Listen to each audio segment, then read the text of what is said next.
That's a typical stalking rifle. This is clear, which is synthetic stock, stainless steel, a quality telescope and a moderator which will reduce any noise to an acceptable level.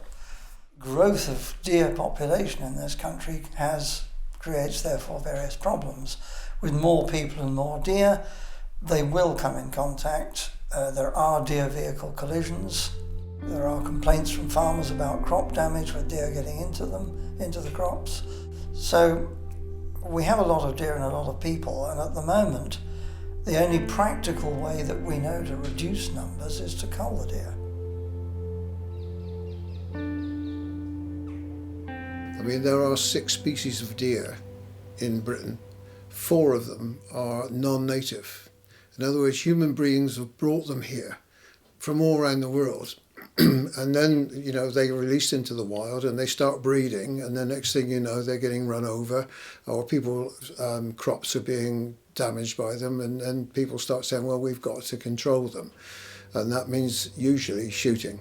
We've killed off the wolves, the lynx, and all the big predators that would have impacted on deer populations. So without a natural predator, people say, well, there's no natural predators, we will have to keep their populations under control, and the best way to do that is with shooting. The whole subject of culling deer is a very wide one and a very important one, and requires a good level of training at all stages, I would say. The fact that you're culling deer and carrying a rifle in the countryside, I think, is vital that the person knows what they're doing in every respect, both the rifle handling, safe shooting and safe culling, as well as understanding the animals that they're looking at. You learn to understand countryside signs too, so quite a number of factors that a trained person has to understand, and therefore I would say it's vital.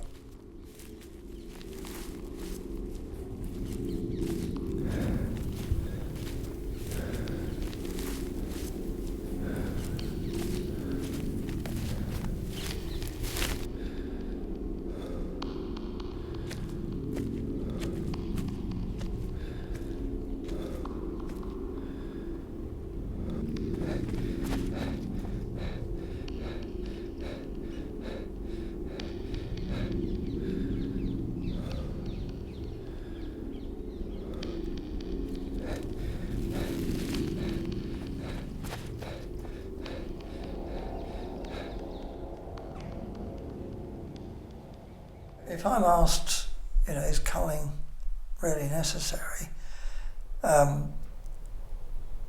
we have to look at the population and the effects on human activity and the effects on deer. If we don't cull, there are areas where food might be an issue, and deer will starve to death. Lack of culling can manifest itself in various ways. Potentially starving deer, but also, as I said earlier, economic and ecological damage.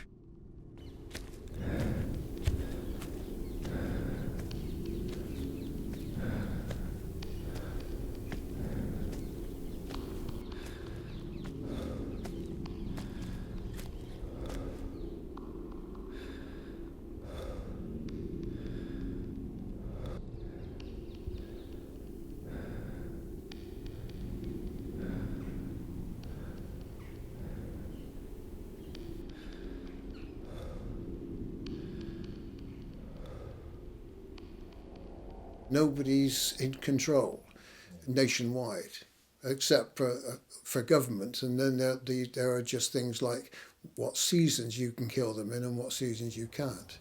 But it needs to be bigger than that. We need people with deep knowledge of each species of animal in this country who can be compassionate, experts, professionals, accountable, that we could leave them to deal with it, as we leave the veterinary profession to deal with domestic animals.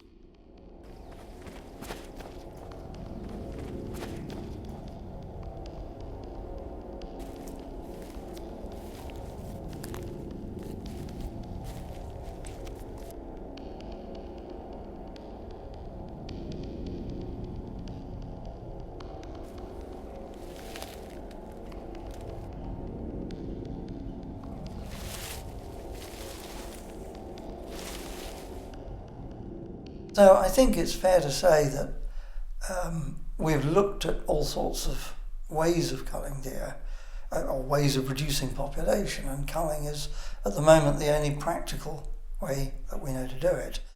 Scientific research is obviously continuing, and we're beginning to understand some aspects of nature that we didn't even know existed.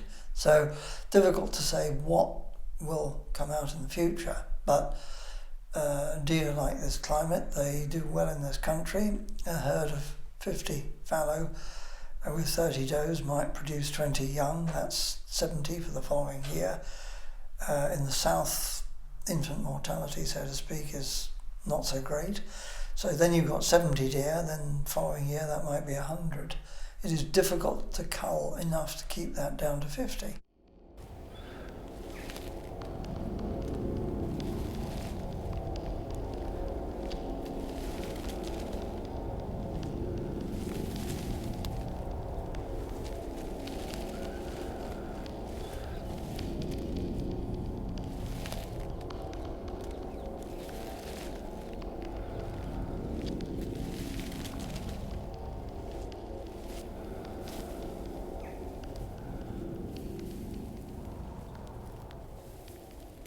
If we're reasonable people, then we take our domestic animals which are injured, sick, and can't be saved, we take them into a vet and they put them down.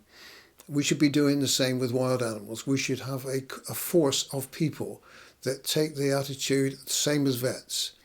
But we don't. We've got people who enjoy killing deer. They do it for pleasure.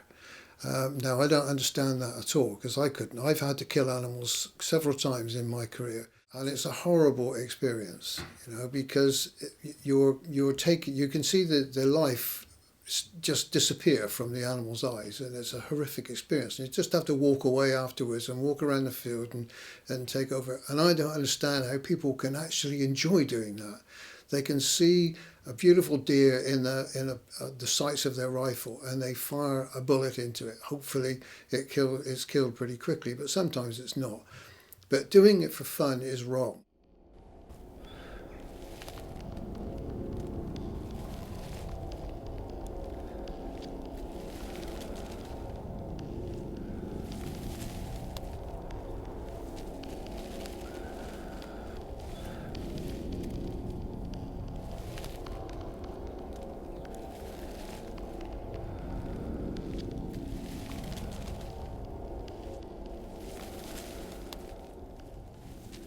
It's done in the best way possible, as far as I can see at the moment. If there's a new way to control the herd numbers, it will be great.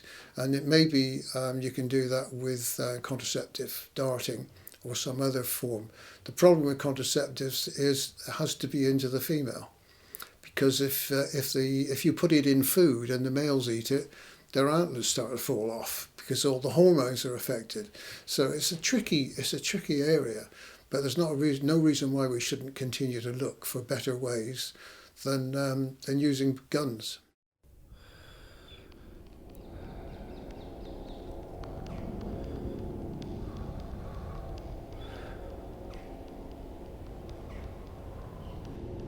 Deer get old, they get parasites. It's a long, lingering death because there's no natural predator to finish them off, as there would be in a true wild situation. So we have to do it. But we don't have to do it for fun.